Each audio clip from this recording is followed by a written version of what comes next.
नमस्कार, मी विकास लवांडे. सत्याग्रही या यूट्यूब चॅनलमध्ये आपल्या सर्वांचं मनपूर्वक मी स्वागत करतो.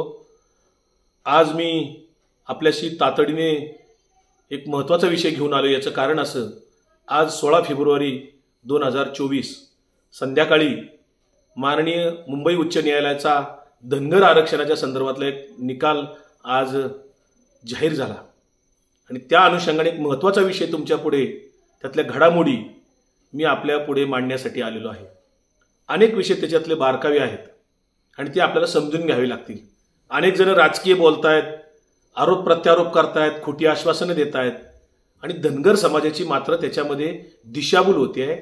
ज्याप्रमाणे मराठा समाजाची दिशाभूल होती त्याच पद्धतीची धनगर समाजाची सुद्धा दिशाभूल होती आहे. ती कशी, मी ते सांगण्यासाठी आपल्याकडे आलेलो आहे. हा सत्याग्रही चॅनल जर आपण अद्याप सबस्क्राईब केला नसेल तर कृपया आपल्याला विनंती आहे, हा चॅनल आपण ताबडतोब सत्याग्रही ऐकण्यासाठी सबस्क्राईब करावा, बेल आयकॉन द्यावा आणि आपल्याला जर हा व्हिडिओ आवडला, त्यात काय आपलं मत असेल, सकारात्मक असेल, नकारात्मक असेल, कॉमेंटमध्ये आपलं मत व्यक्त करू शकता.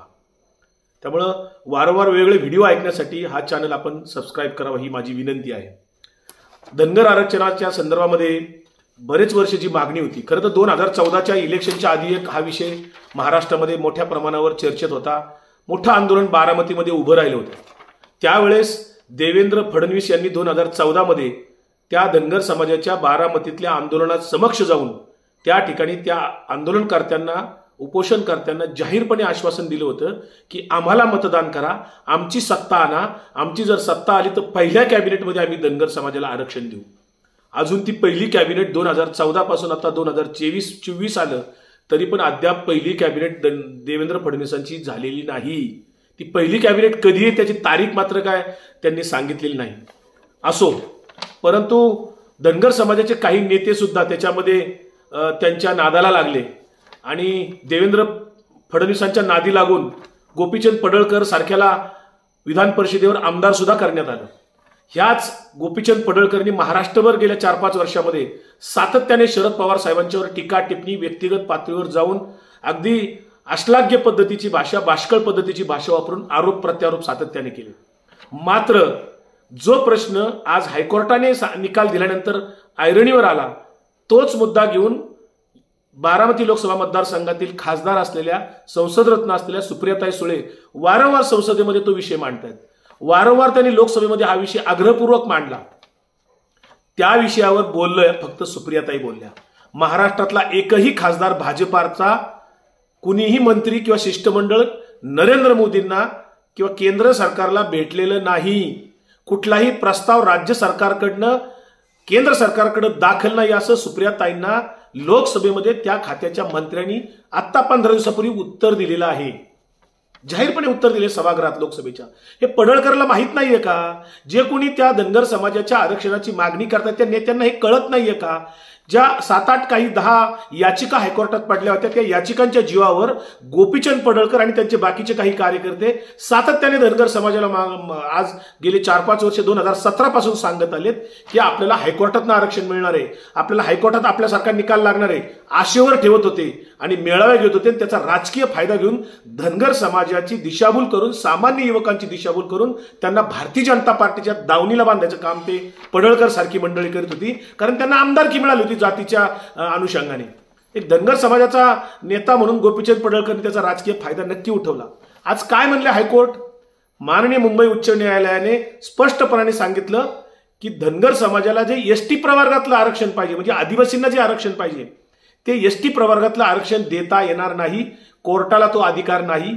तो अधिकार सर्वस्वी संसदेचा आहे. संसदीय मंडळामध्ये, संसदेमध्ये त्याच्या संदर्भातला कायदा करावा लागेल, कायद्यात दुरुस्ती करावा लागेल, असं स्पष्ट मत आज मुंबई हायकोर्टाने निकाल देताना म्हटलेलं आहे.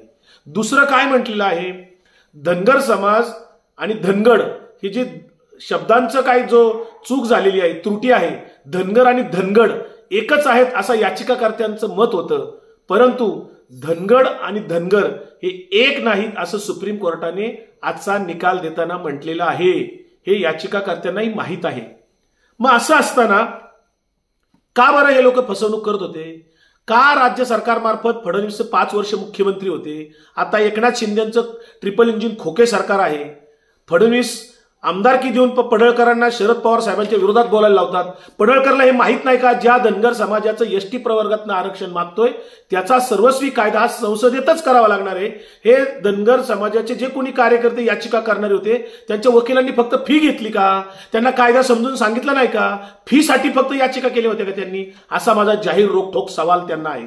कारण सर्वसामान्य दुबळा समाज आहे. धनगर समाज हा महाराष्ट्रामध्ये जवळपास मोठ्या प्रमाणावर 1.5 कोटीपर्यंत त्याची लोकसंख्या आहे. महाराष्ट्रामध्ये 1 कोटीपेक्षा जास्ती किंवा 1.25 कोटीपेक्षा जास्ती लोकसंख्या असलेला 12% जवळपास हा धनगर समाज असलेला सर्वसामान्य आहे. सर्वसामान्य असा हा धनगर समाज, त्याला दिशाभूल करून कोणी जर फसवत असेल तर याच्यासारखं दुसरं पाप नाही. कारण त्यांची फसवणूक करून आमदारकी मिळू शकेल, तुम्हाला खासदारकी मिळू शकेल, पण त्यांचा प्रश्न जो आहे की त्यांना एसटी प्रवर्गातलं आरक्षण पाहिजे ते मिळू शकत नाही. त्याच्यासाठी संसदेतच कायदा लागेल आणि फक्त सुप्रियाताई सुळे यांनीच संसदेत आग्रह धरला, दोन्ही कुणीही आग्रह धरलेला नाही. आज काय झालं, या निकालाच्या अनुषंगाने धनगर समाजाच्या या एसटी आरक्षणाच्या अनुषंगाने जी काही मागणी आहे, कदाचित काही लोक आता सुप्रीम कोर्टातही जातील, पण सुप्रीम कोर्टात जाऊन सुद्धा उपयोग होणार नाही.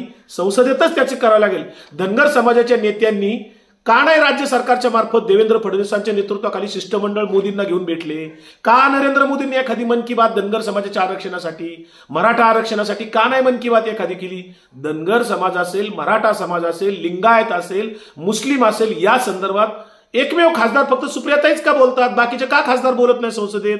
आणि नरेंद्र मोदी महाराष्ट्रात येतात, आता पुन्हाही येतील, अमित शहा येतील. यांना भारतीय जनता पार्टीचं आणि राज्य मंत्रिमंडळाचं शिष्टमंडळ भेटणार आहे का मराठा आरक्षणाच्या अनुषंगाने किंवा धनगर आरक्षणाच्या? पण भेटणार नाहीत. पडळकर सारखे लोक त्यांनी चमचेगिरी करायला, समाजाला दिशाभूल करायला ठेवलेले आहेत. त्यांना हे माहीत नाही पवार साहेबांच्यावर टीका करताना की धनगर समाजाला जे एनटी प्रवर्गातनं आरक्षण दिले गेलेले 3.5% आरक्षण आहे, ओबीसी मध्ये जे काही प्रवर्ग झाले, ओबीसीच्या कोटात जे काही आरक्षण आहे त्याच्यामध्ये एनटी प्रवर्ग जो आहे 3.5% आरक्षण हे धनगर समाजाला दिले. ते शरद पवार साहेबांनी 94 साली GR काढून दिलेला आहे. जो कुणबी, ओबीसी या सगळ्यांना जे काही GR काढून न्याय देण्याचं काम शरद पवार साहेबांनी 94 साली केलं, त्या 94च्या GRच्या अनुषंगाने एनटी प्रवर्गात धनगर समाजाला 3.5% आरक्षण देण्याचं काम तत्कालीन मुख्यमंत्री शरद पवार साहेबांनी केलेलं आहे. धनगर समाजाचे नेते मंडळी हे का त्या समाजाला सांगत नाहीयेत? का दिशाभूल करता तुम्ही?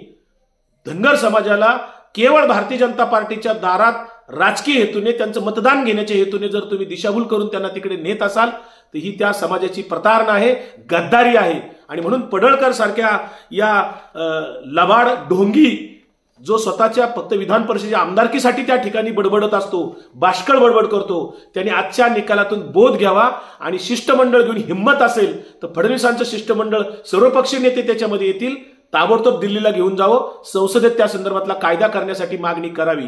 एवढीच या निमित्ताने विनंती करतो. धनगर ऐक्य परिषदेचे जे मुख्य समन्वयक डॉक्टर शशिकांत तरंगे यांनी सुद्धा याची दखल घ्यायला पाहिजे. कारण त्यांना 6 महिन्यापूर्वी फडणवीस बोललेत की येत्या 6 महिन्यात धनगर समाजाला मी न्याय देण्याचं काम करेल. इंदापूरमध्ये आरक्षणाचं संदर्भात आश्वासन दिलेलं होतं डॉक्टर शशिकांत तरंगे यांना.